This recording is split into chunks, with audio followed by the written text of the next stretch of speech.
उत्तर गोव्याच्या जाहीर सभेसाठी आपण इथे सगळे जमलो आहोत। असं म्हणतात की कुठल्याही देशाची भाषा जर मेली तर देशही मरतो।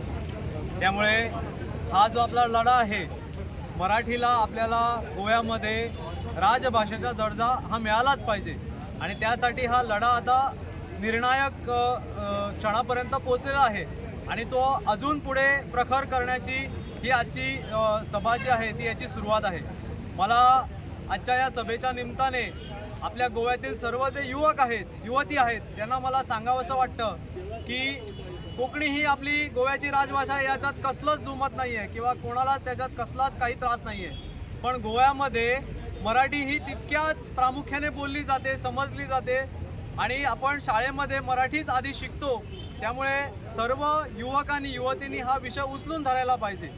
आज आपण बघतो की सोशल मीडिया जे आहे त्याच्यावरती खूप नकारात्मक गोष्टी आपल्या मराठी भाषेबद्दल पसरवल्या जातात।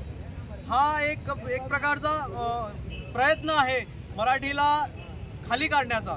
त्यामुळे मी आजच्या या आपल्या युवा पिढीला सांगू इच्छितो की या सोशल मीडियाच्या माध्यमातून आपण या सर्वांना त्या प्रश्नांची उत्तरं दिली पाहिजेत। आपण शांत बसून चालणार नाही आणि आपला हा लढा जो आहे तो आता मराठीला राजभाषा दर्जा मिळेल तोपर्यंत हा लढा संपणार नाही।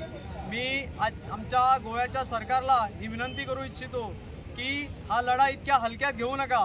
तुम्ही आज जर बघितलं तर पूर्ण गोव्यातील गोमंतकीय मराठी प्रेमी हे पेटून उठलेले आहेत आणि हा लढा असाच पुढे अजून प्रखर होत जाणार आहे। त्यामुळे सरकारने आम्हाला हलक्यात घेऊ नये आणि आमची जी मागणी आहे ती लवकरात लवकर पूर्ण करावी। धन्यवाद।